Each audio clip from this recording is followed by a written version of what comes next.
Hello, everyone, and welcome to Movie Mandates. I'm Kelly, And I'm Andrew. and this is the show where my brother and I force each other to watch movies every month based on a certain monthly theme. This month it is April, and it is Sing For Me month, so I made Andrew watch Moulin Rouge. But before we talk about that, it is only fair that he challenge me in today's segment of Trivial Trivia. Okay, Okay. so today's trivial trivia question will be a spoiler for a movie that's over 20 years old, so you know. Okay, Spoiler alert. right. So, Moulin Rouge. Yes. I watched it. Yeah, so did I. Okay. Dying in Christian's arms, Satine asks him to tell their story so she will always be with him. Yeah. While dying in the arms of Conan the Barbarian, what does Valeria ask of him? Oh, mother of. Okay. Kiss me one more. No, I'm joking. That's literally it. Yeah, she has to be kissed. I Yep. mean, I'm like, you're Finish looking it. at Yep. Conan, so yeah. She wants a snog. Is that She because literally says, I think she literally says something like, I want to breathe my last breath into your mouth. And I'm like, okay, that went from romantic to just gross. That's just so gross now. what I know you're gonna. So the reason I said kiss me was because I figured that was the parody that was it Hot Shots they did at the end of the Hot Shots Oh movie God, with, they might, yeah. and she was like coughing up blood, and she's Coughing like, up blood. kiss Kiss me. me, and he's like, oh, was that Hot Shots? It's one He's of like, those, oh, do yeah. I have to? And she's Yeah. Yeah. so, What's interesting yeah. is both Valeria and Satine complain about being cold, so I'm so cold, cold. and both ask to be held. So it's Moulin Rouge was ripping off Conan because it's exactly the same death scene. It's See, I was slightly. feeling that. I was actually feeling that. I was like, ooh, watching this again so many years later, but like, for the 400th time, I feel like that was something I should have picked up on way back when. Do you remember who? Surely you remember who plays Conan the Barbarian, Arnie. right? But do you remember who plays Valeria? Oh no, that's Red Sonja. I'm like, Uh, Brigitte Nielsen. she is in Red Sonja, though. Oh.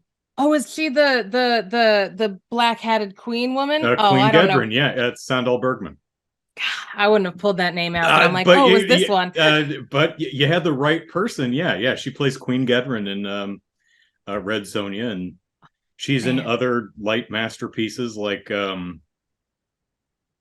Did, Hell Comes to Frogtown. masterpiece. Yep. I was going with not be who's the lady of Beastmaster with Kodo and Pogo, the ferrets, which I'm allergic to, or Hodo and Pogo. You mean the Witch in Beastmaster 2 is like my cleavage cleaves itself? That's not Sandal Bergman. That's No, but I don't know who it is. I'm actually trying to think of who is a gal in the first Beastmaster. I think it's Oh, the little wafy one? Yeah, I think she played Sheena. What is her name? Oh man, that's gonna bug me. I'm gonna have to IMDb it. Beastmaster. No, that's a T. Tanya Roberts. Yeah, she did play Sheena. And who is Carrie Werr was the sidekick gal in the second movie, but what's the Sarah Douglas? That's who the witch who's like, why does everyone want to cleave my bosom? Amazing. Who actually we saw 2 months ago in Return of the Living Dead 3. Yep. All right. So, well, good. I got one. Yes. All right. So I win. And now we get to talk about Moulin Rouge. So you win again? I win again. This is my day. This is my day. No. So I was watching it last night yet again for the, like I said, 470th time. Okay. Enjoyed every moment of it. Mm-hmm. The first 20 minutes, though, I was trying to think about how many times you wanted to turn it off. And I was like, he's just got to get through this. It's going to be okay, brother. Just get through. It's okay. I understand that there is no take longer than 5 seconds. We're going to get there. How'd you do?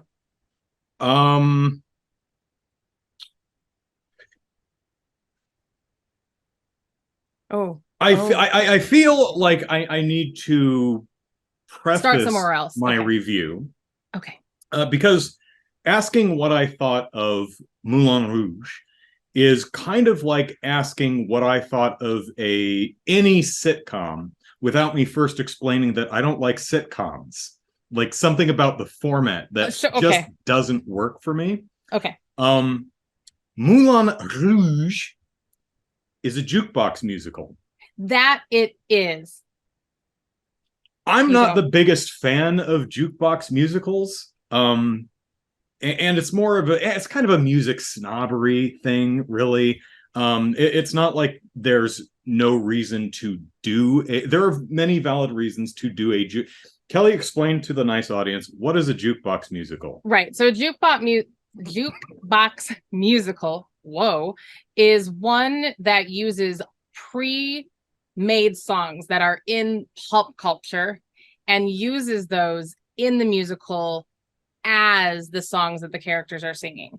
Footloose, which is on Broadway, has Let's Hear It for the Boy and Footloose, and they sing that within the actual musical because, you know, Kenny Loggins didn't write it for the musical. It was just used in the musical.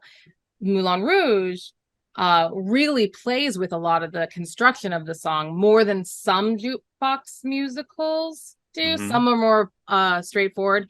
One of the more recent, I guess, ones was the one with Stacey Jacks, Tom Cruise, Rock of Ages. That's a jukebox musical. It's interesting. La La Land a jukebox musical? I don't remember because I hated it so out much of your mind. that it is so like I remember one scene and it's a scene of a pre-recorded song. So that's the only one. And no, it's not the dancing scene. The one on the freeway? He's the one that's in all the marketing. Yeah, right. Terrible. But yeah, so no, I've flushed that one out of my mind. Maybe it was. I truly do not recall. I would have to almost think no, only because I would remember the songs better if it was. So a jukebox musical is a musical that is predominantly, if not entirely, non-original music or songs that are sung by the cast of the musical. Yeah. Now, for me, I generally find jukebox musicals frustrating because I'm like, if you're going to do a musical, I want to hear original music, you know? Right. I mean, it's hard. It's unfair, but it's hard for me not to sit there and think you're only doing a jukebox musical because you can't write your own original music. And hell, if I were to do a musical, I'd have to do a jukebox musical because I don't have the budget to hire someone who can write music, and I sure as hell can't do it myself. Right. So, see, I find it so fascinating. So there are jukebox musicals like this one and like Rock of Ages and a few others that I know about. And then they have gone into like the Carole King and Gloria Estefan and who else? But there's a few musicians or Green Day has American Idiot. So like those are like just one artist's musical, but it's all that artist's music. And so that's kind of different for me. This one uses so many different artists, and I find it almost just as interesting as someone who doesn't listen to music, sadly. When I first saw this movie in 2001, I saw it in the theater with friends who walked out, and I stayed till the end. And I didn't know all of these songs, so some of it was original to me, and then every now and then I'm like, why is Nirvana in this? So my musical education has gotten better just a little bit. But I do find it interesting that the wealth of knowledge that you would need in order to like pluck a song from this era and pluck a song from this era, and something that is a ballad and something that's hard rock, and create and somehow make them put together and mesh well and coordinate. I find that a skill unto itself. Yeah, I mean the music used in Moulin Rouge is primarily 90s, but there are older songs. Diamonds Are a Girl's Best Friend is probably from like the 40s or something. Lady Marmalade was originally the 70s. Well, I mean, and then that was made popular. Bowie's 80s, maybe 70s, depending on which song it is. Yeah. But I mean, I'd have to look at the soundtrack to see the dates, but I think the majority of them are from the 90s. I'll agree. Yeah. Speaking of Lady Marmalade, do you because do you, and I apologize for my poor pronunciation, but do you know what voulez-vous coucher avec moi means? Yes. Do you? Yeah, because I looked it up yesterday. Oh, so you didn't know? Do you want to sleep with me tonight? Yeah, that's what it means. RUDTF is what it means. So hey, yup. I'm like, oh, because I mean But doesn't it sound better in French? It does sound better in French. Yep. So it's less, not so crass. Yes. Well, I mean, and there's certainly more crass ways in French to phrase that. So it's actually, if my translation going through like Google Translate and stuff is correct, it's essentially, do you want to sleep with me? It's not a particularly crass way of phrasing it. So anyway, now, even though I'm not the biggest fan of jukebox musicals in general, there are definitely good reasons to do a jukebox musical. You mentioned as a way to musical biopics are pretty obvious ones, like Rocket Man or Queen or something. If we're actually doing, or speaking of Baz Luhrmann, Elvis, I would assume is all Elvis music. I don't know. I haven't seen the movie, but I would assume so.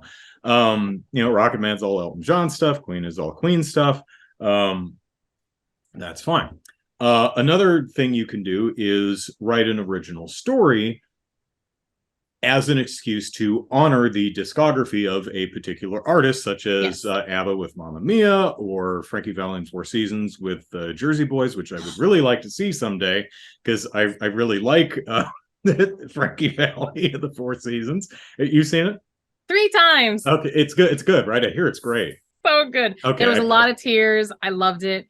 It was I went every night I could to the Muni when it was playing, and then one night it got rained out, and to the point, because it's St. Louis in the summer, it's an outdoor theater, it rains, you wait, they squeegee off the stage, we continue, right? Well, it just like poured this evening, and we were only like 30 minutes into the show. And so they made the announcement, they're like, guys, we're going to call it. And then Frankie and one of the other guys comes on stage, and they're like, we know that you came for this, so we're just going to go ahead and sing it for you. And underneath umbrellas, they sang, ooh, Walk Like a Man. Yeah. It was a very wonderful for me moment. Nice. Okay. So why is Moulin Rouge a jukebox musical? I don't know. Why indeed? I don't know. Because it could be. Because it could be. So how the hell? Baz Luhrmann actually was originally planning to have this movie out in 1982, but it took him 20 years to get the rights to all the goddamn songs. I'm lying. I have no idea how, but I'm sure it took it was pretty difficult to get the rights to all this stuff. So do you know the point of the Red Curtain trilogy? And that's such a weird way to phrase that question. It's not meant to be. No, I don't. So he created, and this is actually the third. I remember last month when we were, or last week, not last month, we're still in April. When we were talking about yours, I said this was the second in his trilogy. This is actually This his is the third. the final. Yeah. Yeah. So it does go strictly ballroom, then Romeo y Julieta, and then this one. And so what he was trying to do with these movies was use the medium to tell the story more than anything else. So in Strictly Ballroom, the dance is what moves the story forward rather than the characters. And so it's like the movie is trying to be told through I should dance. probably rewatch that at some point. Romeo and Juliet is being told through prose. That one's kind of a given. I almost find that one but it's that one brilliant. seems. I liked it either way, and this one's told through music. So for me, and it's the feeling of those different textures and different. I want to tell a story through 3 different mediums. Fair. Yeah. And so for me, like this one being a jukebox musical is I like it because it takes what I'm going to put it in quotes because I was a dumbass in 2001 and I didn't know this music, but like it's supposed to be taking that which you already know and putting an emotional context to it. I feel because now you hear that song and it like you're hearing maybe the words in a different way that you never realized were, meant. Like you hear the words to Roxanne and stuff a little differently, and like because I always knew Roxanne, don't turn on your red light, but it's like, oh, this is heavier than I thought when I was just like, hey, Roxanne, because isn't that what's his name, Sting, or that guy? It's Sting, yeah. Yeah. Pretty sure. Yeah, I think so. Okay, so okay, so with that out of the way, with that preface explaining that I'm not really a big fan of jukebox musicals, and I really quite liked this movie. I probably not something I'd ever pull off the shelf and watch again, but I was thoroughly entertained. I liked it. I'll talk about what the jukebox musical part of it that I thought was quite well done, even though, again, I would have preferred original music. But if you're going to do, actually, let's talk about it now. I would prefer original music. But if you are going to do a jukebox musical, the least you can do is do something more interesting with non-original music than just cover it with a new artist. They don't just have our main cast sing existing songs. They completely rearrange and reformat existing songs. Roxanne being an excellent example of it. I'd mentioned Diamonds Are a Girl's Best Friend. And not only so they changed the entire genre of the original song. Because I have this problem when when musicians cover existing songs. I don't have a problem with the song cover, but I do somewhat insist, not that anyone asked me, but I do insist that if you're going to bother covering a song, do something different with it. Do something unique. Give me a reason for it. Now, sometimes, I like the song and I just wanted to sing it. You know what? Fine. But it's kind of like, Bon Jovi's Living on a Prayer, which he covered himself. The first one is that screaming rock ballad. Yeah. And then he covers, oh, we're halfway there. Yeah. Oh, live it. And it's like he does. I hate it. But it's fascinating to listen to a completely different version of the song. And that it puts a new spin on existing music and makes it really interesting to listen to. They also, one thing that can be a problem, and Mamma Mia does fall prey to this at times, is sometimes they paint themselves into the corner with existing lyrics. Sure. Moulin Rouge is not at all afraid to change the damn lyric line. Take some liberties, when it needs to. That it does. Cool, no problem with that. And it also does medleys, really weird medleys. Like, I think Diamonds is Our Girl's Best Friend is like mixed with Smells Like Teen Spirit. It's like, huh. Medleys are hard to write at the best of times. Yeah. But man. Well, the elephant medley is insane. There's a lot in that one. Would that be the medley that our two leads are singing on her elephant house? That's the one. Okay, because I'm like, none of the songs are about elephants, but there's like 7 or 8 it's songs. It's called the Elephant Love Medley. Okay, well, that makes sense because they're standing on the random elephant that she lives in. Very random elephant, yes. I totally get why some people would not like this movie at all. And to be clear, I have my notes. But I can definitely see why this movie would be utterly repellent to some for multiple reasons. There is the Baz Luhrmann of it all. The film is unapologetically and unabashedly goofy as all hell. Oh my, when she's just like rolling around orgasming to his poetry is don't stop. Oh yeah, I'm like, she must have had the most fun in the world. All right, Nicole, just writhe. He's like, and the double entendre is like, she thinks he's coming in to sleep with her, and he thinks he's doing a poetry reading. He's like, I love poetry. Yes, I love poetry. Yeah, it's like, is this a synonym for? I'll go, oh yes, read me your poetry, read it hard. You know? And he's like, it's sometimes. And he's like, well, I mean, it's kind of long. It's like, she's like, okay. She's sure. Like, I hope you like. I'm sure I will. she's fantastic. It's like, I'm just a little nervous. Sometimes it takes me a while to get going. She's like, okay, sure, yeah. I'm very intimidating. So that whole scene worked for me. But I mean, goofy crap about Duke Weaselton or whatever when he loses his gun and it flies out the window and bounces off of the Eiffel Tower. Sure. That is stupid. I love that. Well, and how like the moon is singing in their medley, and just the whole thing is very corny, which I just love. And that is not going to work for everybody, and I totally understand that. But yeah, here are things that I like. Okay. I like fun. I like color. I like music. I like dancing. I like laughter and humor and high energy and even just silly, goofy, fun stuff. Yes. And this movie is all of that. Now, what about the beginning of it? Was it hard to get into for you?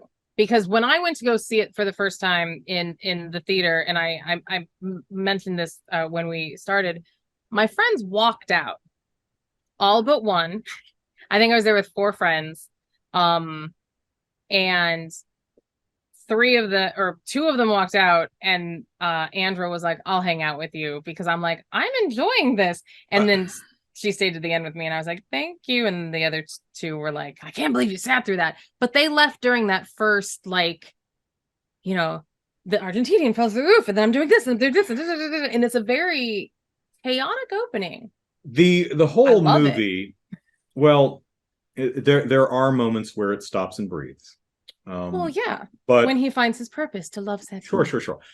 But a lot of the movie is, as you had said, it has an edit every second and a half, and that can be off-putting. And I'll be honest, there are many, many times in the movie where I do wish he would pump the brakes on the over-enthusiastic editing, particularly in some of the big boisterous dance numbers at the Moulin Rouge. It's like, I want to see that. I just kind of want to watch the can dancers dance the can. Because they can. Because they can, exactly. However, I have to give the movie credit because the over enthusiastic editing is done purposefully. Um, it is meant to exemplify and make the audience feel like you are there at the Moulin Rouge, where there's color and music and dancing and bodies and explosions and just stuff happening. Oh my God, there's a woman flashing her cans, and oh my God, there's a woman on a trapeze. He's spitting fire. That guy's peeing in the corner. I don't know where to look. Oh my God, where am I supposed to look? It's frantic, it's exciting, it's the idea overload. Yeah. And that's the point. Yeah. I still wish they'd pump the brakes occasionally and let me watch the goddamn show. But sure. I'm also the kind of guy who would go to like a screening of Rocky Horror and wish people would shut the hell up. So, that's a me problem. I also think it's interesting to bring up Rocky Horror really quick. There's so much more that has been added. Like, there truly is. You could talk through the whole movie now. I've gone to them and I'm like, okay, this is too much. Like, now I can't hear. I went with Justin back when we were in college. Oh. And yeah, I was familiar with the shout outs from Mom's generation. I knew all of those. Yeah. But when I went in 2001, somewhere around there, there's a whole new script, and it is ceaseless. It is endless. It's like, okay, it's too much. Just shut the hell up now. But what you were talking about with the beginning of the movie, I could see how it would take many viewers a solid couple of minutes to was that Kylie monologue? Yes. Kylie monologue, yes. Yeah, Kylie that's as the meringue something as Tinkerbell. Yes, that was her, right? Okay. Yes. All right. I could understand a lot of audiences taking several minutes to pick up what this movie, to reorient and pick up what this movie's putting down, to grok how it's like, okay, this is what we're doing. I'm either on board or I'm not. Sure. For me, however, the Baz does something ingenious, and that would be my favorite part of the movie, which is the orchestra conductor conducting the Fox fanfare, and just dun, dun, dun, ba, ba, ba, ba, ba, ba, ba, ba, ba, da, da, da. I'm like, I love this. Okay, now, number one, I thought it was hilarious because you knew where it was going. Number two, I'm like, oh, that's what we're okay. So I had no problem with the opening of the movie because that told me exactly what this movie is. I'm like, true. Okay. And I really, really, I said I had notes. One of my notes, I wanted him back for the closing credits. I wanted that asshole jumping around through the entire through the whole credits. Yeah, because I was like, he does come back, but not for long. Yeah, missed opportunity, Baz. Let me again, overall, quite like the movie. I enjoyed it. Yeah. Perhaps a little long at over 2 hours, but sure. So a couple notes. So just to give a quick recap of a 20-year-old movie. Oh yes, we haven't even gone there. That's right. Yeah. So Ewan McGregor, who every time he opens his mouth to sing, he starts a full fifth higher than you think he's going to.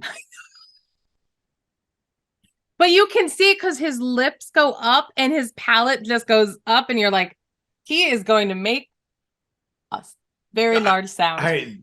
He sings. I mean, he's like, you think you can hear if you're familiar with music, you're like, why do I hear Sound of Music? And then you're listening to the dialogue. Are we going to burst out into The Hills Are Alive with the Sound of Music? Is that what we're doing? Okay. And so you're thinking, the hills are alive with the sound of music. And Ewan's like, no. He's like, the hills are alive with the sound. And I'm like, Jesus. That guy is like full voicing a G. I'm like, good gravy, man. Yeah. He's got A good old tenor on him. He that's an upper range. Yeah. Which is funny because it's interesting listening to him duet with Nicole Kidman because he's above her occasionally. Because she goes down. She goes Yeah. down on the yep. Anyway, so he's a writer. He's moving to Paris. He lives in a flat across the street from the Moulin Rouge and its accompanying elephant. From what I understand, that windmill is actually a thing. The blue elephant, I don't think is real. I don't think that was ever a thing. No, it's the windmill is the thing. So he's moving to town, and through shenanigans, the opening Hills Are Alive, he gets recruited as a playwright for the Moulin Rouge. So meanwhile, Moulin Rouge is trying to court the Duke of Weaselton, who is beautifully God damn, portrayed. he is funny. Richard Roxy something. Oh my God, is he funny? That, I mean, he's so slimy. You could feel the sweat through this television screen. It makes you need to take a shower when he's singing like a virgin. I'm like, and he looks right into the camera. Feels so good inside. I'm like, pause.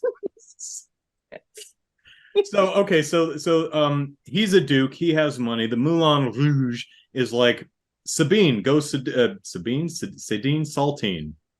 Satine, go seduce him and make sure that he dumps money. Yeah. Well, because of shenanigans, they accidentally point at Ewan McGregor, so hence the poetry reading mishap. Right. And they fall in love because they're both hot. So what hot people do. Yep, that's what hot people do. I wouldn't know, but like I hear, pray tell, that this is what hot people do. That's what I heard. Us lowlifes really have to have conversation. Yes, us average people. Us average folk have to have something to talk about. Yeah, we rely on this little thing called personality. So these two fall in love, which kind of causes a problem because she's supposed to bang Duke with Weaselton. Actually, it's like Worcester or something like that. Yeah, Weaselton is actually quite working for me. So they're making, so while they write the play, she's stringing him along because, you know, she and McGregor are an item, and the whole play itself is a allegory. It's barely an allegory. It's exactly the relationship. He's like, oh, the play is about this this playwright who is banging the person that the Duke wants to bang, and she doesn't. So they write this play behind his back. He's like, huh, that's an interesting story. It's like, generally, wow. I like it. They're a little more subtle than that. And so eventually he figures it out because, note one of the people who works in the Moulin Rouge, who's to this point, unless I passed out at some point, never had any lines. Never had anything. Just suddenly comes up and ruins it for everybody. She's like, "Hey, did you realize that this is a very, very not so subtle metaphor for you and Satine and the playwright?" Yeah, I'm like,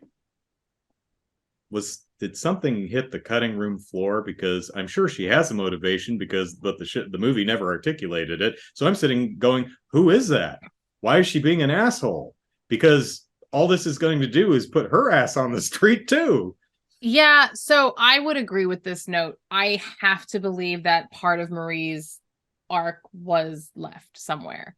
Because she is that character's got to be. I mean, you see her in the background. But she. I don't think she has any lines before then. I'm like, who is? No, this? but she is very what's the word I'm looking for? Spotlighted a lot. Like she's. Well, I recognize her as being there. Yeah. Yeah, and the way the camera lingers on her and some of the things she does, you realize that she's maybe a little bit more important. But I would agree with you that like comes out of nowhere. If it comes, then they needed to pepper in a little bit more like maybe she wanted to be Satine. Like she's like, that should have been me. Maybe. I'm sure there's a motivation, but we are not privy to it. But we're We're not just privy going to to have it. to fill in the blanks ourselves. Yeah, she's just a bee and then does a tango. Right. So he says, I'm pulling my money unless you change the ending. And by change the ending, I mean she needs to come sleep with me. Yep. Because I'm a rich, powerful white dude, and I don't know why I'm so obsessed about this one admittedly very hot person, but like, dude, go get laid. Well, You're rich. When he looks like that, though, maybe he doesn't. Well, I mean, but Doesn't that matter, is the throw money at conceit: it. is that Yeah. she is the sparkling diamond. She Mhm. is the treasure of the land. Yeah. And you get her, you winner chicken dinner. I guess. I don't know. So she's like, okay, got to sleep with the dude to save the Moulin Rouge, and Christian throws a hissy fit, and then she goes, and then note 2 or whatever we're up to now, some guy punches out Duke Weaselton. Who is this guy? I don't Oh, know. I had to just a rewind. dude. Just some dude. I'm not sure who he is. Wait, I was had it to Zidler? Nope. I had to rewind. I'm like, who is this? Why is he there? I mean, cool, but who is this? What are you playing with? Don't play with that. So another person, I don't know if he was one of Duke Weaselton's bodyguards. I don't, because he's not the guy with the gun at the end of the movie. No, I think he's just one of another Moulin Rougers who believes in love and is like, oh, we're gonna win now, so I'll punch it. Yeah. I don't know. So they put on the play, and note 3, Christian, who again not reacting very well to this whole thing, continues to not react very well to this whole thing in a manner that makes me say, okay, screw this guy, because he does the whole slut shamey, you're here, whore, let me throw you money, whore. I'm like, oh, fuck you, dude, you ruined it. Yeah. So yeah. I hate that too. I hate that. And that happens a lot in these Traviata movies of the courtesan and the pauper who they love each other, and then the rich guy's like, I could give you everything, but you don't love me.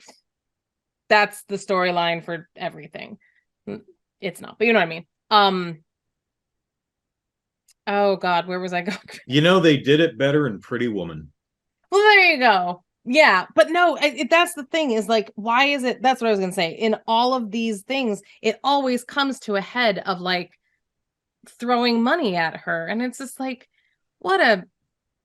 just walk away. You got it for free. Hey, you may have lost the girl, but you got the sex for free for a while. Yeah.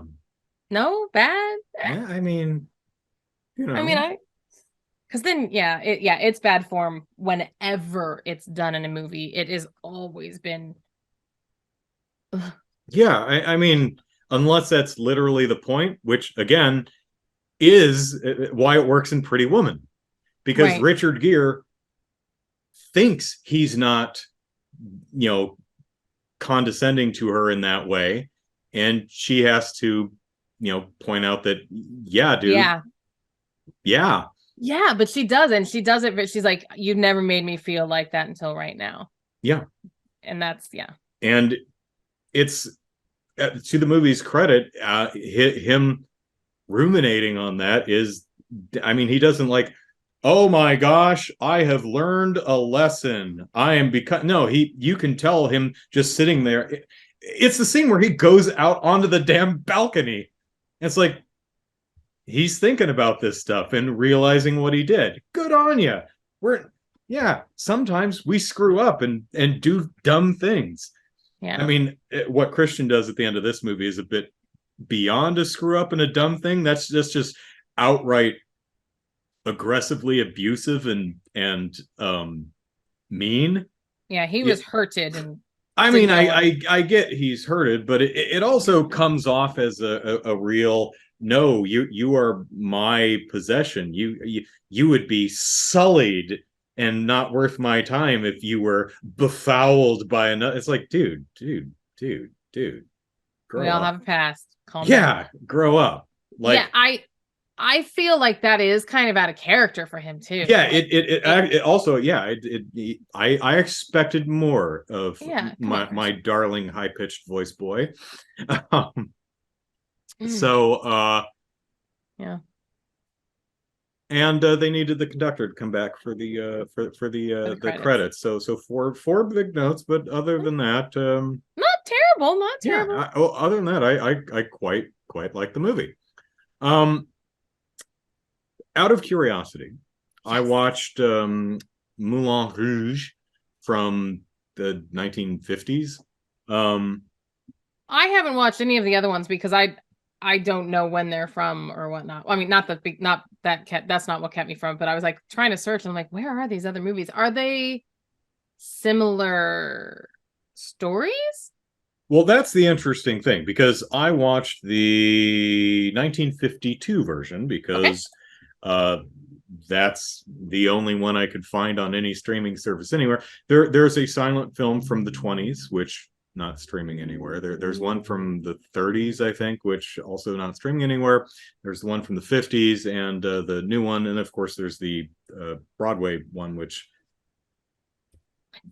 is is his based on the movie. So yeah, I was gonna say that's his yeah.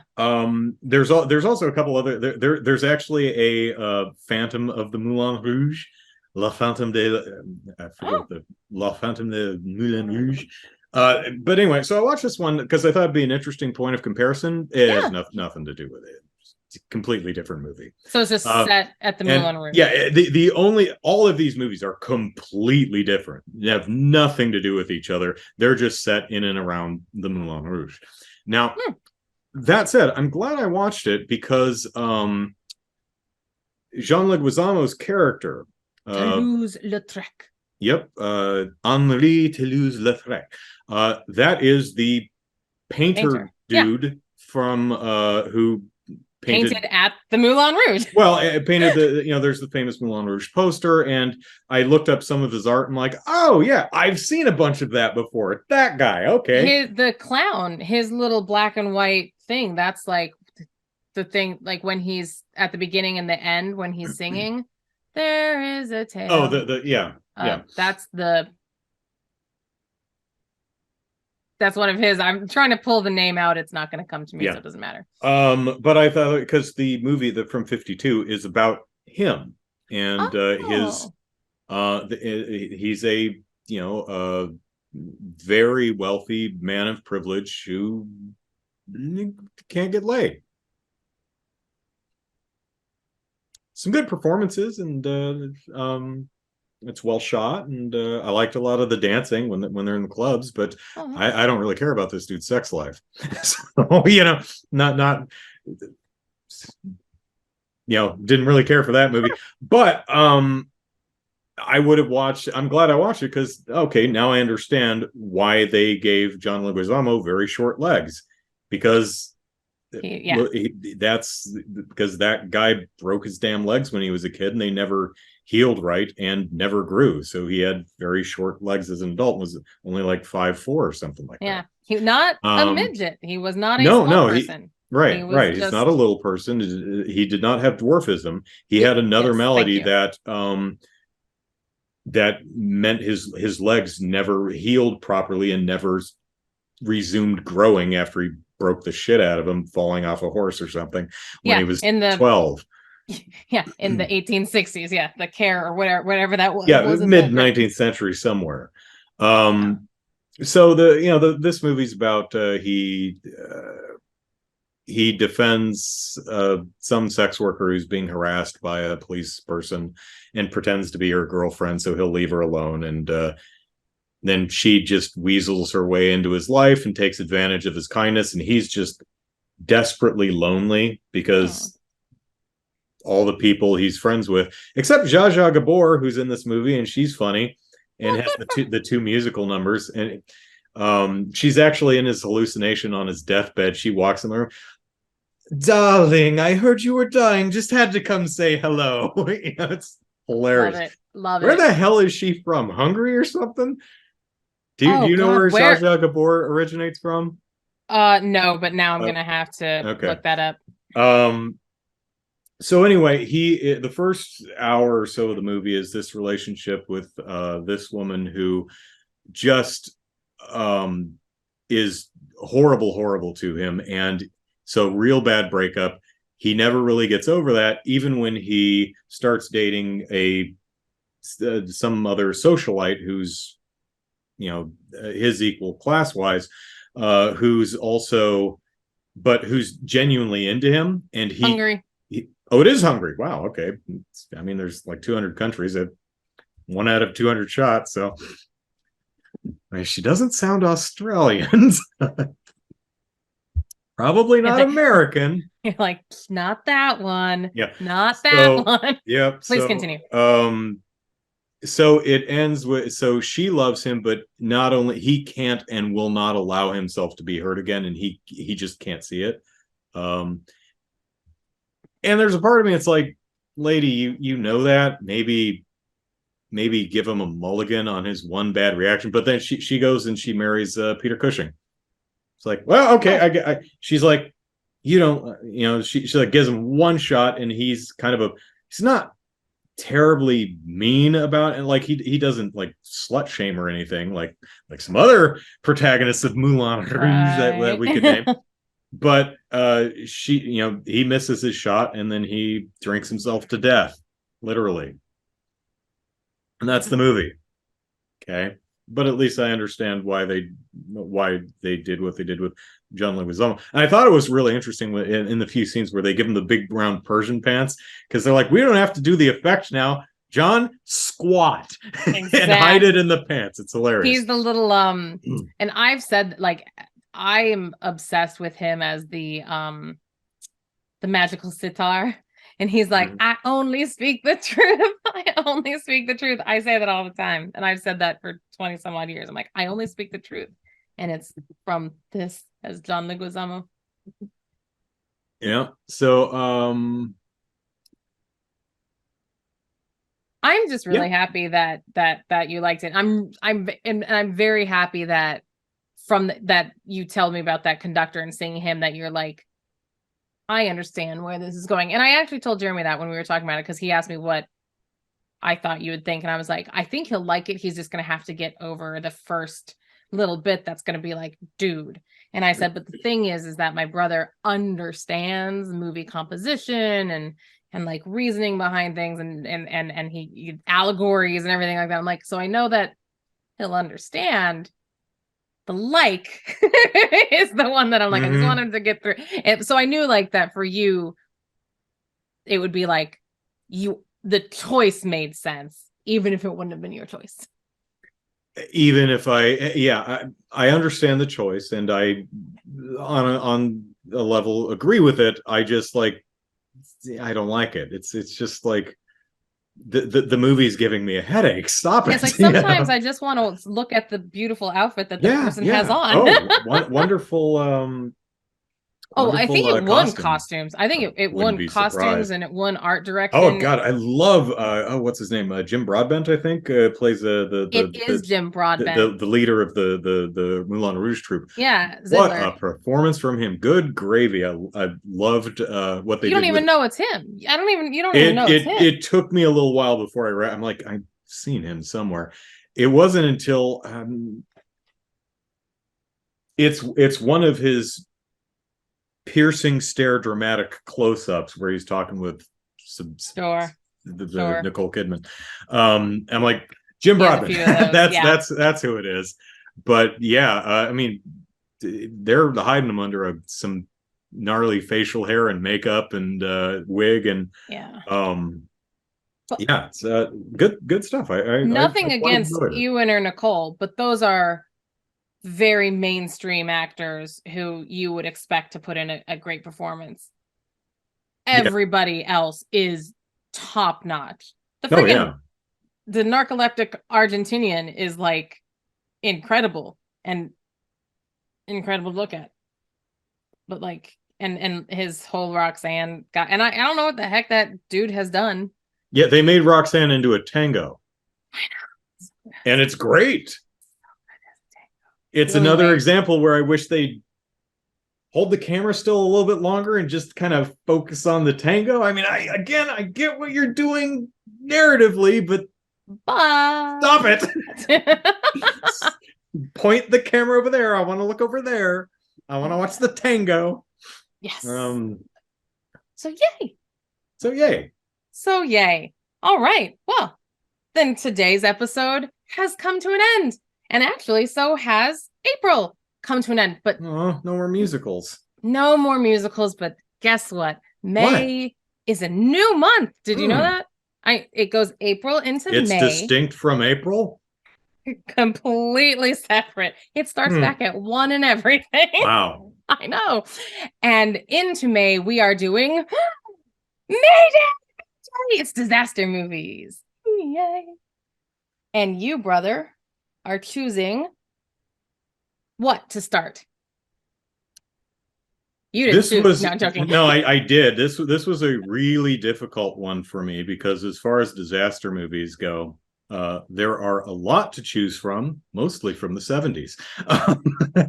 They like to ruin the earth back then, yes. Well, I mean, not that. I mean, they've been doing. Broadly, most people, the glut of disaster movies, particularly in the 70s, I think most people agree started with Airport in 1970, which I first heard about Airport when I saw Airplane, which was the Zucker brothers comedy from 1980. Do you know? And I'm like, how oh, it's a parody of a movie I've never seen. Okay, there are a lot of movie parodies that I learn about the movie. a lot of times I will hear the Weird Al parody before I hear the original song. Very fair. Very fair. So, it's easy to pick anything from that era, but I mean, it didn't start with Airport. I mean, obviously, we've been making movies about the Titanic for the entire history of film. Probably the most famous one is The Night to Remember from the later 50s, I think. And I actually considered that one too, because I thought it would be interesting to compare it to the James Cameron one. But I decided, instead of, oh no, our boat's sinking, or oh no, our plane is crashing, or oh no, there's an earthquake or an avalanche or a volcano, I thought, oh God, is it a Sharknado?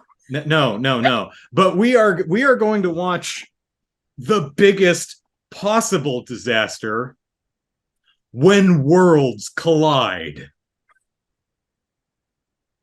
That would be awful. Yeah, that would suck. That's a disaster. I mean, if our planet smacks into another, or consequently another planet smacks into ours, or our planet, and they just kind of both smack into each other, yeah, we're toast. If someone decides to play pool with the Milky Cosmic Way, pool with the planet we're currently standing on, yeah, no amount of calling Mayday is going to help that one. So. Now I have never seen When Worlds Collide. When is it from? I don't even think I know. 50s, I think early 50s. Grossmutter, I think, talked about it, so I think that. Oh, it's a classic. It's just what. Since we've got a couple of minutes, yeah. Extra trivial trivia, perhaps. Yes. What are a few movies that you just assume people our age have seen? Godfather. The Godfather. And that's not even, and that's older than us still. Yeah. But I still believe that everyone should have seen it. Mm-hmm. Titanic. Okay. I think everyone our age has seen. I would. So essentially, movies. Bueller's Days Off. That's another one where people like. And John Hughes films. Like any John, like Breakfast Club or something. Yeah, the oeuvre of the Hughes, not to be confused with the oeuvre of the Waters. Different guy. John. Yeah, I was thinking the Moulin Rouge that I watched was John Huston. Oh, okay. Of Treasure of Sierra Madre, Naked Yeah. City, Yeah, Maltese that was Falcon. oh God, Angelica's dad, right? I don't know. Huh. Oh, I thought it was. It could be. I honestly don't know. All right, we'll look that up. I African Queen, also, which I I'm not saw gonna in the lie, last year. I really think everyone our age has Star also Wars. seen. Yeah, I was gonna go with the Star Wars and the Indiana Joneses. These are Yeah. things that everyone our age has seen, and the Lord My of the my Rings. my point though is even though there are definitely movies where if someone says, "Oh yeah, I've never seen Star Wars," I'd be like, "You've never seen Star? How have you never seen Star Wars?" But I'm 40 Back some to the years old. Future. Sure, but no matter how much of a movie fan I am, if I came into this world and was plopped down in front of a TV and did nothing but watch movies. No eating, no pooping, no sleeping. Just back-to-back movies my entire life. After 43 years, You'd still miss all of I them. still would not have seen even 1% of all No, films. So no, it's so hard. I try not to go, you never, how is it possible? Because I can't see everything. So yeah, you've never seen When Worlds Collide? It's a classic. You love You love classics. 50s sci-fi movies. Yeah, Yeah, yeah. but Oh. I have seen Phase 4. Have you? It's the one with the intelligent ants.